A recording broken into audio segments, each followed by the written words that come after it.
অন্তরাত্মায় চির শাশ্বত সুপ্রিয় সাধুজন সুধীজন জ্ঞানীজন পণ্ডিতজন নিত্যজন আর এদিকে এসেছেন যত বৈষ্ণবী মায়েরা আপনাদের চরণে শ্রীরামকৃষ্ণ সম্প্রদায়ের পক্ষ থেকে রইল শতকোটি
ভগবানের বাস কোথায়? অন্তরঙ্গ ভক্তের হৃদয় মন্দিরে। নৈমিষারণ্যের ঋষিদের আলোচ্য বিষয় ছিল কি? এক ঋষি বলছে সবচেয়ে বড় কি? বলছে পৃথিবী। অন্য ঋষি বলছে মানতে পারছি না। পৃথিবী কেমন করে বড় হলো? 3 ভাগ জল 1 ভাগ ক্ষিতি, অর্থাৎ 1 ভাগ মাটি 3 ভাগ জল। তাহলে সাগর বড়? অন্য ঋষি বলছে তাও মানতে পারছি না। কেমন করে সাগর বড় হয়? সপ্ত সাগরের জল 1 বছর সে কে পান করলো? সেই অগস্ত্য ঋষি। তাহলে সেই অগস্ত্য ঋষি বড়? অন্য ঋষি বলছে তা কেমন করে হয়? অগস্ত্য ঋষি কেমন করে বড় হলো? অগস্ত্য ঋষি দেবা ঋষি কার ধ্যান তপস্যা করে? বলছি কেন আমার ভগবান। তাহলে ভগবান বড়? অন্য ঋষি বলছে ভগবান বড়। মানতে পারল না। ভগবানের বাস কোথায়? সেখানটা বড়। সব ঋষিগণ ভাবতে লাগলো ভগবানের বাস কোথায়? ভগবান কি বৈকুণ্ঠে থাকে না? নিজ মুখে বলেছে নাহাং তৃষ্ণামি বৈকুণ্ঠ যোগিনাং হৃদয় নচ মাদ ভক্ত যত্র কান্তি তত্র তৃষ্ণামি হে নারদ। নাহাং তৃষ্ণামি বৈকুণ্ঠে, আমি বৈকুণ্ঠে থাকি না। যোগিনাং হৃদয় নচ, যোগীর সে যুক্ত গবারি নাম নিয়ে তপস্যায় মেতে যায়। তপস্যা করিতে করিতে গীতে গায়ে ধুবি করে দেয়। আমি যোগীর হৃদয় থাকি না। মাথায় জটা হয়ে যায়, যোগীর হৃদয় থাকি না। আমি কোথায় থাকি? যেখানে ভক্তের আগমন। তাহলে সেখানে আমি থাকতে ভালোবাসি। ভগবান কোথায় বাস করেন? সেখানটা বড়। সব ঋষিগণ ভাবতে লাগলো ভগবানের বাস কোথায়? অন্তরঙ্গ ভক্তের হৃদয়।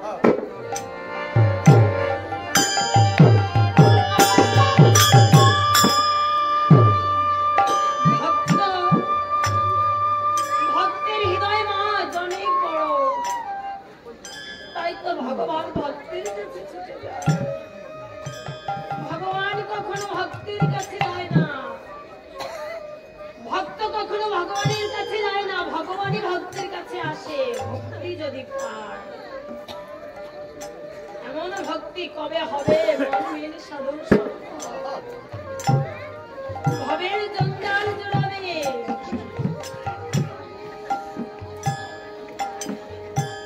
অনার্পিত হরি নাম নিয়ে এত সুন্দর আনন্দের বাজার পেলাম আমার গৌরহরির কৃপা।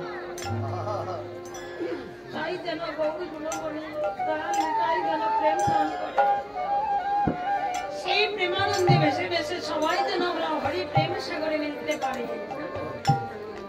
আমরা তো সংসারে বদ্ধ জীব, সংসারে বদ্ধ জীব, আমরা কিভাবে কৃষ্ণ সাগরে মিলব? বদ্ধ পথকর জল সে কি কোনদিন সাগর বন্ধুর দেখা পাবে?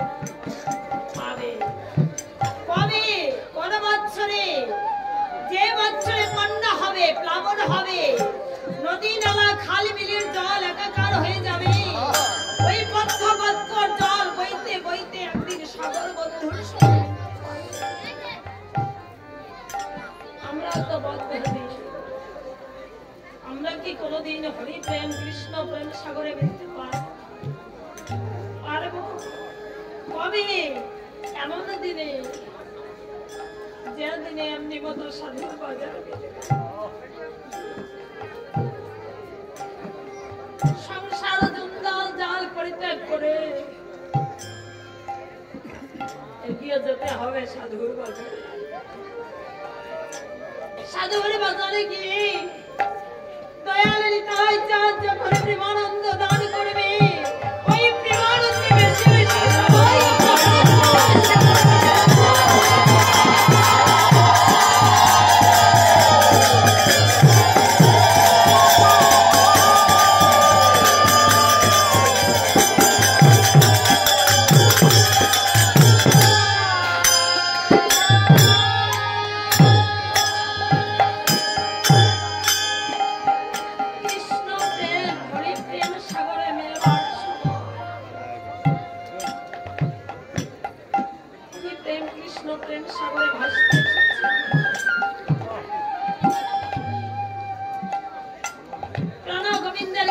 প্রার্থনায় রাখতে হবে। গোবিন্দ, তোমার প্রেম সাগরে যেন ভাসতে পারে। বদ্ধ সংসার মাঝে বাজে কাজে গোনা দিয়ে চলে যায়। সময় তো হয় না তোমাকে ভালোবাসবো।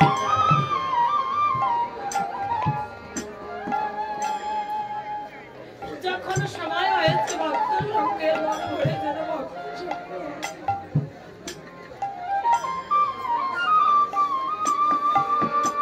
সংসার মাঝে মাঝে কাজে গোনা দিন চলে গেল। কবি বলল, আধা জন্ম হাম নিধি গুয়াইনু, নিধমনে রমণী রঙ্গ রাশি কাটিনু, তুয়া ভজিব কোন বেলা হাম পরিণাম নিরাশা।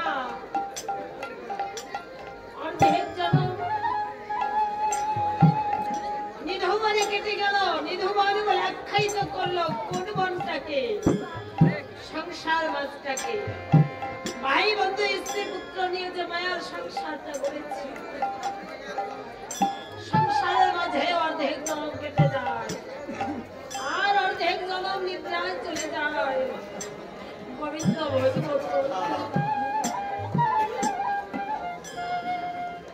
সময় হলো না। আমাদের দুর্লভ জীবনের সময় কতটুকু? সাগরের বক্ষে যেমন একটা ঢেউ ছুটলে কয়েকটা বুদবুদ উঠে নিমিষে সাগরের বক্ষে বিলীন হয়ে যায়, দুর্লভ জীবনের গুণা গোনা কয়েকটা দিন অনন্তকালের বক্ষে নিমিষে মুড়িয়ে যায়।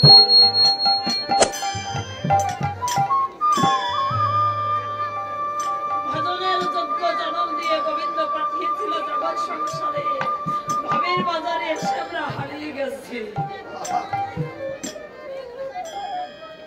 ভবের বাজারে এসে হারিয়ে গেছি। পথ চিনি না, অচেনা পথিক ভবের বাজারে এসে পথ হারিয়ে গেছি।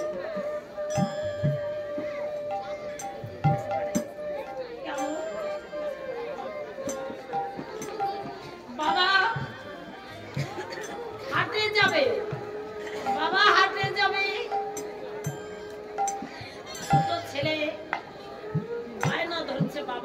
হাটে যাব। ছোট ছেলে বায়না ধরছে, বাবা আমিও হাটে যাব, আমিও বাজারে যাব।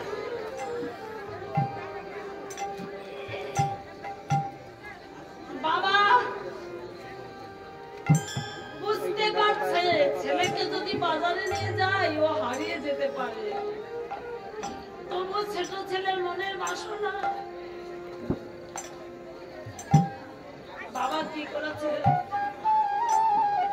হাটে যাবে বেচা কেনা করতে, ওই বোঝাটা মাথায় নিয়ে ছেলের মনোবাসনা পূর্ণ অর্থে ছেলের হাত ধরে হাটে নিয়ে যাচ্ছে। বাজার মিলেছে, কত দোকান এসেছে, হাটে যাবে বাবা বাজার। ছেলের হাত ধরে নিয়ে যখন চলেছে, বাবা বেচা কেনা করবে, বোঝাটা নামিয়েছে। ছেলের হাতটা যখন ছেড়ে দিয়েছে, ছেলে কি করলো, ছেলে দেখতে পেল কত দোকান এসেছে, কত খেলনার দোকান এসেছে। ওই খেলনার দোকানে বাবার হাত ছেড়ে দিয়ে, বাবা যখন হাত ছেড়ে দিয়েছে, খেলনার দোকানে হেঁটে গিয়েছে। খেলনার দোকানে হেঁটে গিয়ে দেখতে পায়, এই খেলনা তো দেখলাম, ওই তো আর একটা খেলনা। এইভাবে দেখতে দেখতে ওই হাতে হারিয়ে গেছে। হাতে যখন হারিয়ে গেছে, সারাদিন ঘুরছে, মেলা দেখে বেড়াচ্ছে, ভাবের হাটে হারিয়ে গেছি আমরা। মেলা দেখে বেড়াচ্ছে ছোট ছেলে, বাবাকে আর পাচ্ছে না। কিন্তু বাবার কথা কেমন মনে করতে পারছে না, কেন, ওই খেলনার লোভে বাবার কথা ভুলে গিয়ে ওই খেলনা দেখে বেড়াচ্ছে। কিন্তু মনে পড়লো কখন বাবার কথা, সন্ধ্যা রানী যখন পৃথিবী ঘিরে আসলো, এমন সময় বাবার কথা মনে পড়েছে। এখন বাবাকে খুঁজছে, বাবা কোথায় গেল, সন্ধ্যাবেলায় কোথায় গেল, কাঁদছে, বাবাকে খুঁজে আর পাচ্ছে না। বাবা ছেলেকে খুঁজছে, ছেলে বাবাকে খুঁজছে, বাবার ছেলের দেখা নেই। বাবা তো পাগলের মতো খুঁজছে, ছেলে কাঁদছে। এখন এক দোকানদার বলছে, এই ছেলে তুমি কাঁদছো কেন? বলছে আমার বাবা হারিয়ে গেছে। দোকানদার বলছে তোমার বাবা হারায়নি, তুমি হারিয়ে গেছো।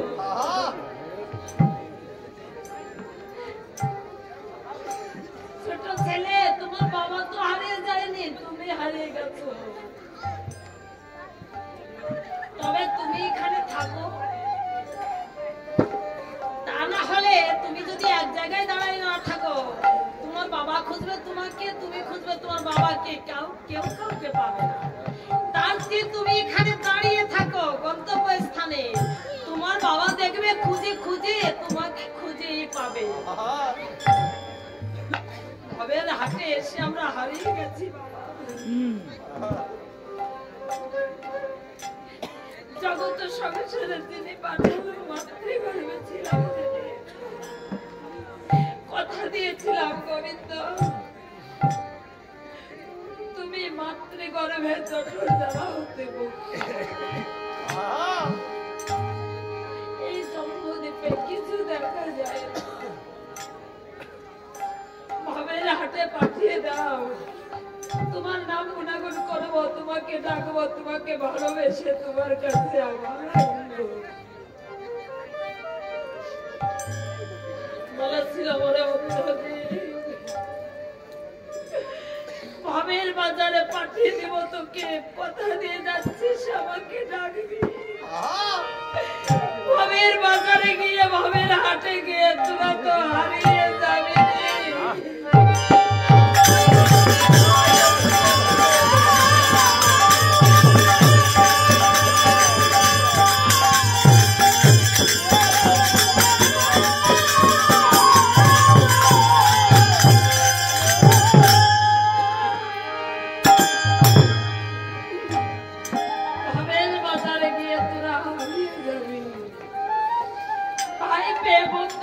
পুত্র পে কন্যা পে হারিয়ে যাবে।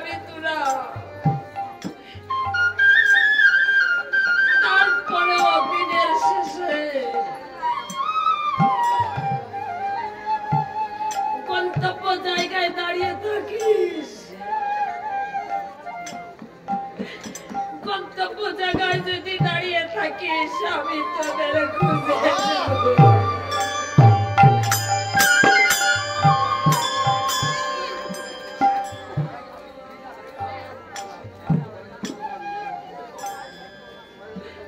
মায়াময় সংসার পরিত্যাগ করে আমরা গন্তব্য ঠিকানায় এসেছি।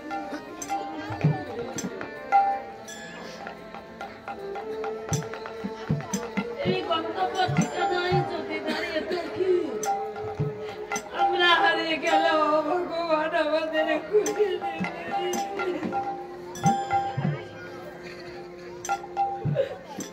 আর কত কাল আর কতদিন ভবের বাজারে মায়ার সংসারে মুখের ব্যাগার কেটে এই গুণা দিন কাটাতে হবে দাঁড়াবে বলে আরে কত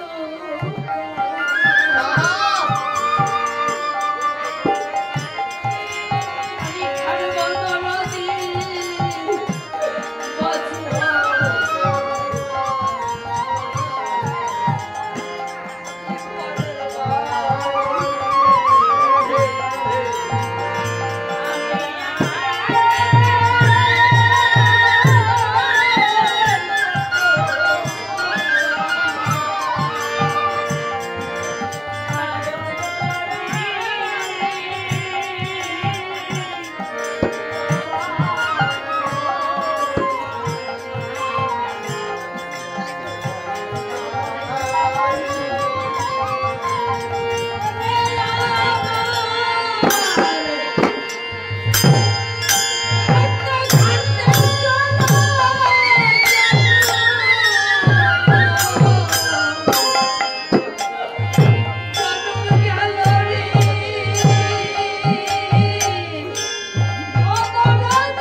যেখান থেকে পেয়েছি, যা হারিয়েছি এখান থেকে পাওয়া জিনিস হারিয়েছি। ওই অর্থ করি দালান কোটা পাকা বাড়ি সব করে রবে রে মন, ওরে টাকা পয়সা থাকবে সিন্ধু পড়াতে পড়াতে।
জমিদার লালা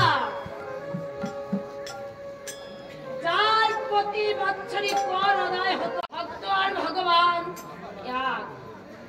ভগবান অন্তরঙ্গ ভক্ত নিয়ে রস আস্বাদন করে, তাই তো যুগে যুগে ভক্ত পাঠিয়েছে, ভগবান পরে আসে।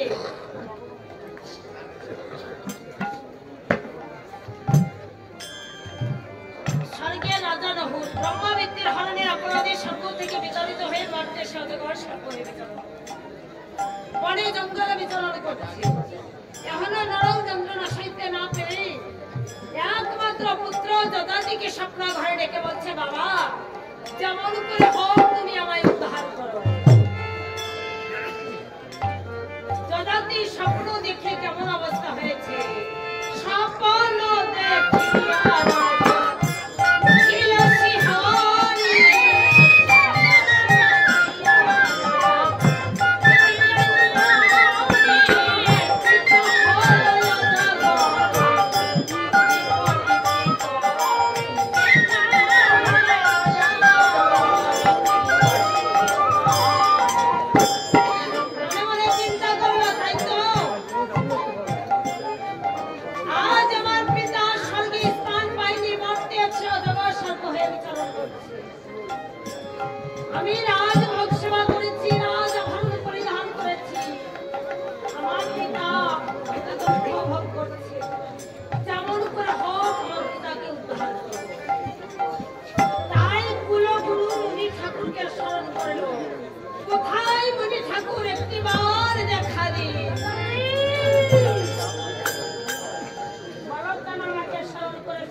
স্বপ্ন ঘরে ডেকে বলে, যদাতি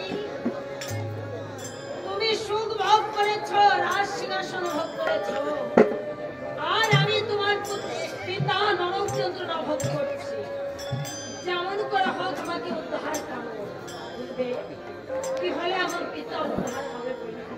রাজন, আমার কাছে তো কোনো সন্ধান জানা নেই, তবে আমার ধ্যানের যোগে দেখতে হবে কি হলে তোমার পিতা উদ্ধার করতে পারে। মুনি ঠাকুর ধ্যানের যোগে দেখতে পেয়ে মনে মনে চিন্তা করেছে, রাজার পিতা নহুষ উদ্ধার হবে। ধ্যানের যোগে দেখতে পেয়ে ডেকে ডেকে বলেছে, রাজন সন্ধান পেয়েছি। সন্ধান পেয়েছেন গুরুদেব? হ্যাঁ, তোমার পিতাকে যদি সত্যই উদ্ধার করতে হয়, কঠিন ব্রত পালন করতে হবে। কঠিন ব্রত? হ্যাঁ, এই ব্রতে নরমেধের যজ্ঞ। নরমেধ যজ্ঞ? হ্যাঁ, নর হচ্ছে দেহ, মেদ অর্থাৎ মাংস। এই নর দেহকে অগ্নিকুণ্ডে আহুতি দিতে হবে। হ্যাঁ, হ্যাঁ, হ্যাঁ।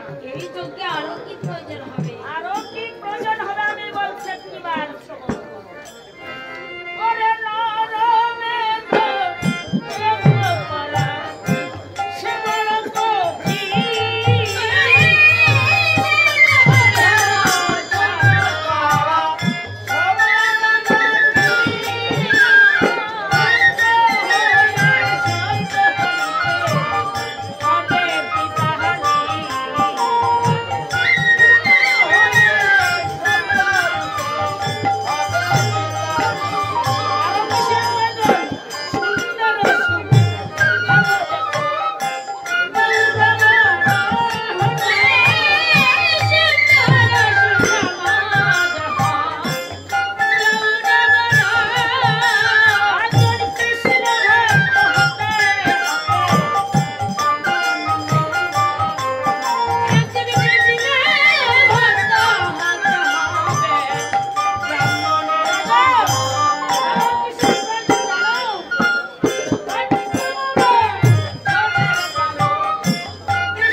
সুন্দর সুঠাম দেহ, গৌরবর্ণ কৃষ্ণ ভক্ত ব্রাহ্মণ বালক,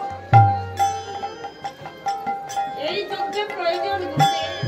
হ্যাঁ,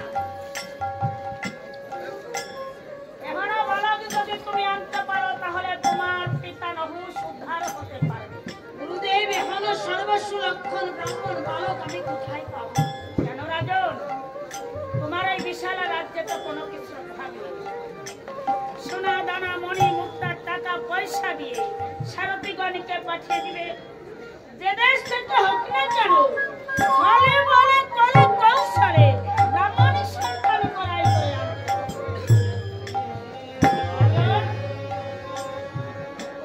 এই কৃষ্ণ ভক্ত বালক না হলে তোমার পিতা উদ্ধার হবে না। গুরুদেব, দুরন্ত ব্যাধির আক্রমণে মায়ের কোলে বসে যদি সন্তান মরে যায়, কোনো বাদ যায় না অর্থের বিনিময়ে সন্তান বিক্রি করে। রাজন, তাও জানি কোনো মা চাইবে না কোলের সন্তানকে বিক্রয় করতে। না খেয়ে মায়ের কোলে বসে শুকিয়ে তিল তিল ভাবে মরে যেতে চায়, তবু অর্থের বিনিময়ে কোনো মা কোলের সন্তানকে বিক্রয় করে না। মিথ্যা কথা বলতে হবে। তোমার সারথীগণকে তুমি বলে দিবে রাজার কোনো পুত্র সন্তান নেই। তোমার পুত্রকে পেলে পোষ্য পুত্র বলে গ্রহণ করবে, রাজ সিংহাসনে বসাবে, সে হবে অযোধ্যার রাজা। এই কথা যখন বলবে, দক্ষিণী মায়ের কোলের সন্তান অর্থের বিনিময়ে বিক্রয় করে দিবে। পিতার দুঃখের কথা মনে করলে আমার তো এই এখনো ব্রত পালন করতেই হবে। তাই রাজ সারথীগণকে ডাকছে, কোথায় সারথি একটিবার ছুটে এসো। মহারাজ, আজ আমাদেরকে কেন ডেকেছে? রথ অর্থ পরিপূর্ণ করো, সোনা দানা মণি মানিক করো, যত কাঞ্চন হীরা। চলে যাও দেশ দেশান্তর, যেমন করে পারো, যে দুই হতে পারো, একটা সর্বস্ব লক্ষণ ব্রাহ্মণ বালক কিনে আনবে। না না মহারাজ, এখন কঠিন কর্ম আমরা কিছুতেই করতে পারবো না। কেননা আপনি কোথায় বা দেখেছেন, কোথায় বা শুনেছেন মাতা পিতা সন্তানকে জন্মের মতো বিক্রয় করেছে? না খেয়ে গাছতলায় বাস করতে চায়, তবু সন্তানকে বিক্রয় করতে চায় না। সারথিগণ, যে আদেশ করব মাথা পেতে মেনে নাও। তাই সারথিগণ আমার কি করেছে? মহারাজের আদেশ পেয়ে মহারাজা আজ রাজার আদেশ পেয়ে দেশ বিদেশে কেমন ভাবে যাত্রা করেছে। আর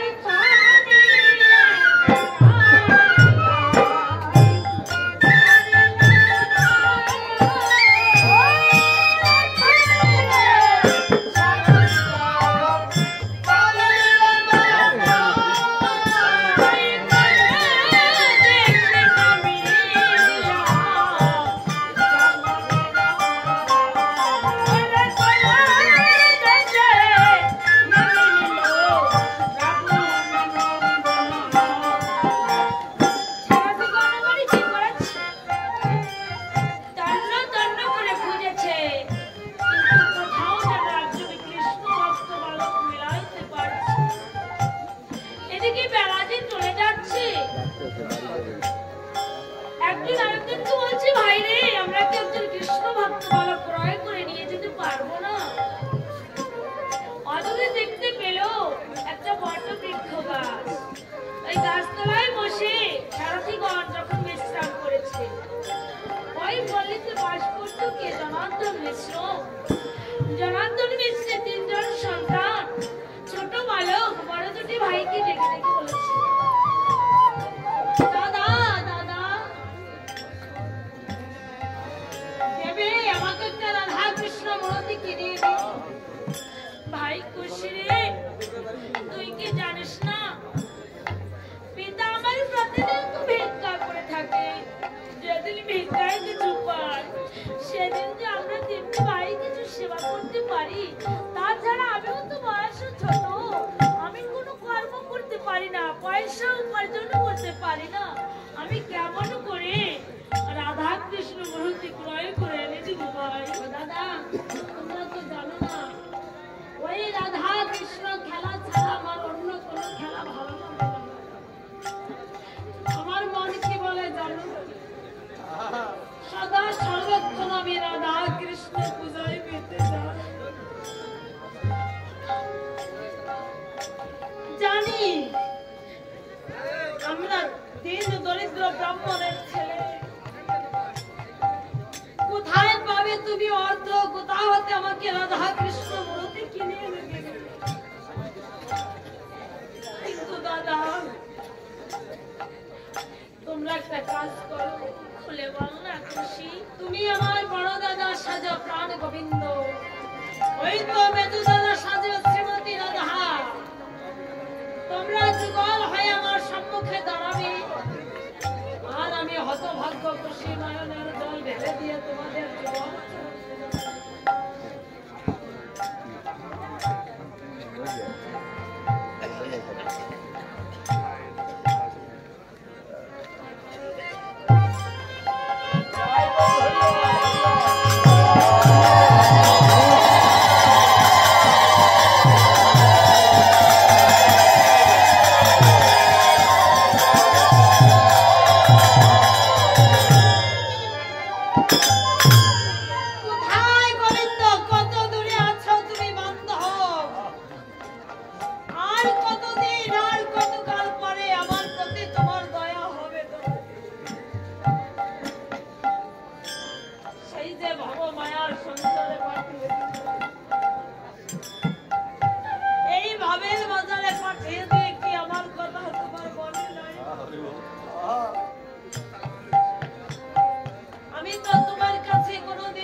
জানো দাদা, ওই রাধা কৃষ্ণ খেলা ছাড়া আমার অন্য কোনো খেলা ভালো লাগে না।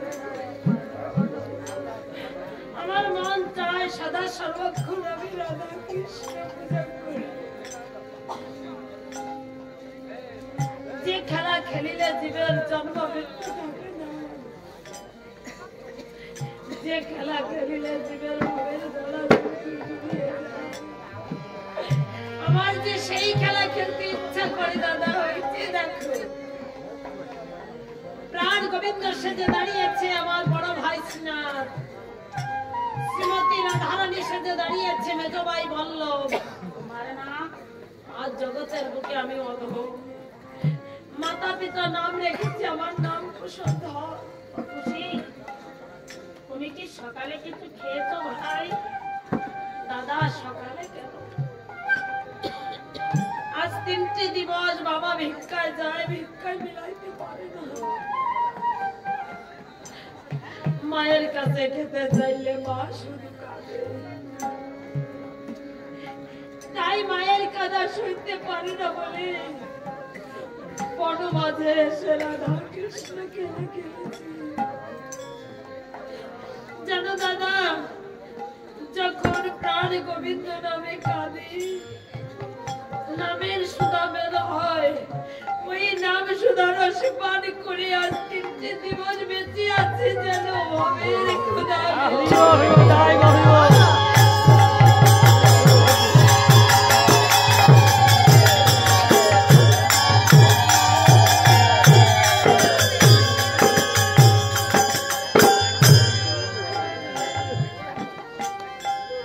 বালক,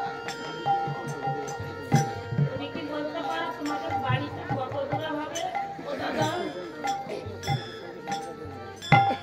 তুমি বাড়ির কথা জিজ্ঞাসা করলে, তুমি কি বলতে পারো দাদা আমার গোবিন্দ কার বাড়ি ঘর কোথায় রেখেছে? কে বলতে পারে কার বাড়ি কোথায়? কার বাড়ি কোথায় কেউ বলতে পারে না। ওই যে দেখো বাগানের আড়ালে তো লতা পাতা দ্বারা বৃত করা একটা বড্ড কুটির, ওখানেই থাকি মাতা পিতা নিয়ে। বালক, তোমার পিতার নাম কি? আমার পিতার নাম জনার্দন মিশ্র। ও, তাহলে তোমরা ব্রাহ্মণ সন্তান। বালক, তুমি যে রাধা কৃষ্ণর পূজা করেছো, এই রাধা কৃষ্ণর পূজা করলে কি হয়? ও দাদা, রাধা কৃষ্ণ পূজা করলে তাপ যন্ত্রণা দূরে যায়, পরম আনন্দ লাভ করা যায়, যে আনন্দের সীমা নেই, যে আনন্দ কোনোদিন ফুরানো যায় না। সংসারের আনন্দ আসে আবার চলে যায়, কিন্তু হরি নামে কেঁদে কি আনন্দ জীবনে কোনোদিন ফুরায় না।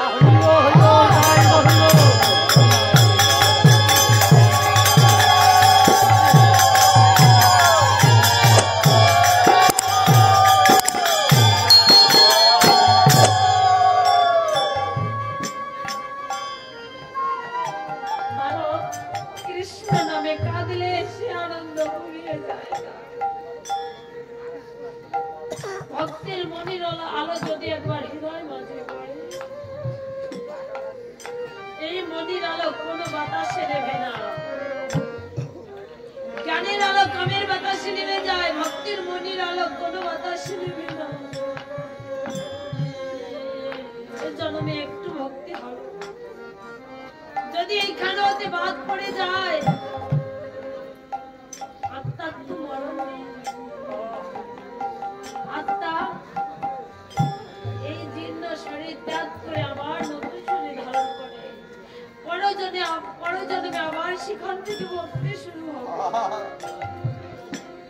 তাই তো কবি বলল, অমর লালসা দেহ হতে চলে গেলে চলবে না, লালসা থাকতে হবে। কোন লালসা? গোবিন্দ চরণ পাওয়ার তরে, সাধুর চরণ পাওয়ার তরে এক জনমে কি তাকে পাওয়া যায় না, জনম জনম অতিক্রম করে রাধা গোবিন্দ চরণ পেতে হয়।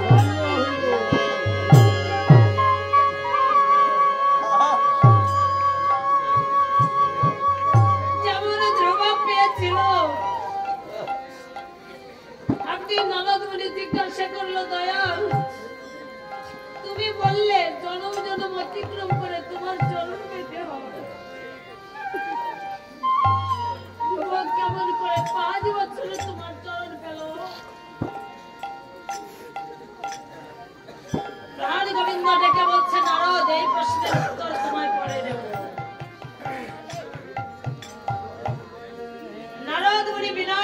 সুর বেঁধে অরুণ জঙ্গলে চলেছে। কিছু দূর গিয়ে শুনতে পায় মধুর কৃষ্ণ নামের ধ্বনি। মধুর কৃষ্ণ নামের ধ্বনি। নারদ মুনি মনে মনে চিন্তা করছে, মা এমন মধুর সুরে কে কৃষ্ণ গুণাগুণ গায়, যেন ভাবের জাহাজ গায়ে যায়। কি গাইছে, কোন ভক্ত গাইছে এমন মধুর কৃষ্ণ নাম? ভক্তের মুখে ছাড়া তো কৃষ্ণ কত মধুর হয় না। কোন ভক্ত গাইছে এমন মধুর কৃষ্ণ নাম? খুঁজে বেড়াচ্ছে, খুঁজতে খুঁজতে দেখতে পায় রাশি রাশিকৃত হার, তার মধ্য দিয়ে মধুর সুরে কৃষ্ণ ঘোরাঘুরি দিয়ে যাচ্ছে। নারদ মুনি কর্ণভরে শ্রবণ করছে। কর্ণভরে শ্রবণ করে নর গোবিন্দের কাছে গিয়ে দেখে বলছে, দয়াল আমি বনমাঝে দেখলাম রাশি রাশি হার, তার মধ্য দিয়ে মধুর সুরে কৃষ্ণ গুণাগুণ গেয়েছে। ওই হারগুলো কার? আমার মনে হয় কি জানো দয়াল, কোন এক কৃষ্ণ ভক্তের হার হবে। ভক্ত দেহত্যাগ করেছে, হারেও কৃষ্ণ গুণাগুণ গেয়ে যাচ্ছে।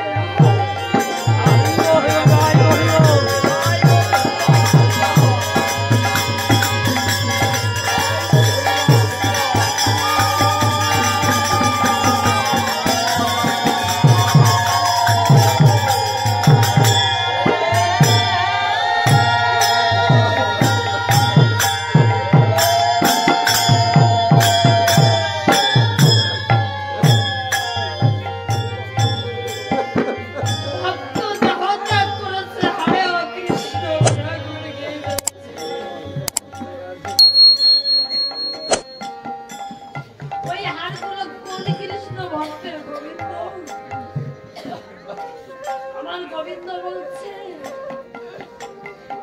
নারদ তুমি কি ভেবেছ 5 বছরে ধ্রুব আমার জন্য লাভ করেছে? তা নয়, রাশি রাশি হার দেখেছে, সব আমার ধ্রুব ভক্তের হার। কতবার ধ্রুব ভক্ত জগতে এসেছিল, কত জনম কেঁদেছে কৃষ্ণ নাম নিয়ে, জনম জনম কাঁদেছে কাঁদেছে আমার জন্য লাভ করেছে।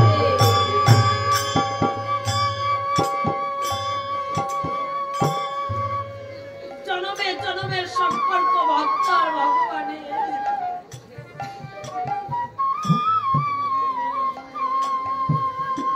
জনমে জনমের সম্পর্ক জীবন ও মরণের